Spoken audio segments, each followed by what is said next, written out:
Two-Egg TV's efforts to find a mysterious stone structure at the bottom of Lake Seminole were blocked in 2017 by a heavy growth of hydrilla and other invasive species.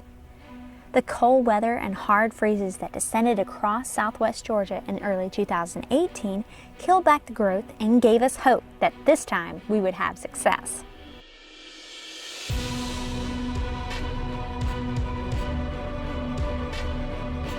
Our expedition headed out on a clear, crisp day. The water in Spring Creek was remarkably clear despite heavy recent rains. It might have been clear, but it was very cold. This is about, I'm guessing, about 10 to 12 degrees cooler than the springs are. The springs run around 68 to 69 degrees year-round. This is in the high 50s right now.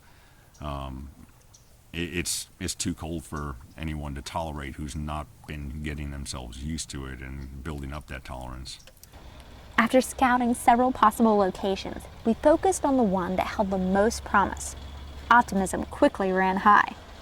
We saw this spot, and then going along, we saw two more that were really oval shaped and just dropped off.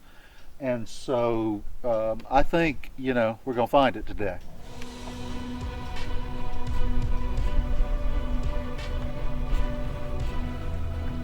The structure was described in the early 20th century as being oval-shaped with a door on its southern end.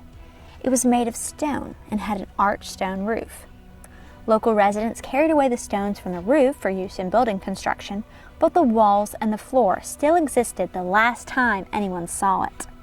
It looks something like a stone bake oven of that day, so they called it Jackson's oven, thinking that maybe when Andrew Jackson's army crossed, Spring Creek right here, that he may have built it to bake bread for his troops.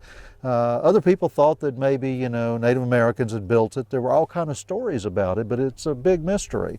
It became even more mysterious in recent times because of speculation from some people who believe that the ancient Maya came into Georgia, that it might be a Mayan temple or a Mayan structure of some type.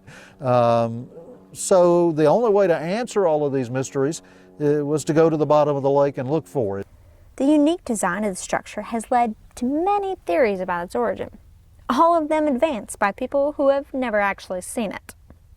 Excitement surged on the search boat when a paddle struck stone.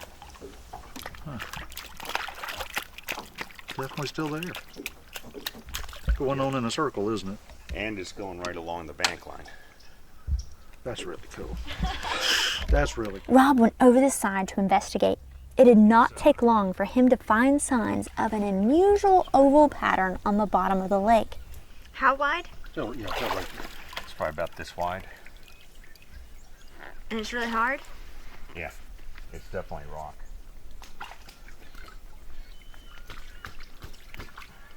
It's difficult to see in this video, but the camera is following a visible outline that matches the size and shape of the long-lost structure. Further examination revealed that the visible pattern is formed by stone walls that form an oval just beneath the silt on the bottom of the lake. Yeah, it's kind of going in a north-south direction, and it feels like it's curved, and then right over here where I'm positioned is where it tends to curve. It seems like it's curving over this way, and then on the other side of the sawgrass is where it's doing the same thing. So we've got kind of a semicircle around the sawgrass right here. Yes. Rob became the first person in 60 years to touch the structure that locals call Jackson's oven.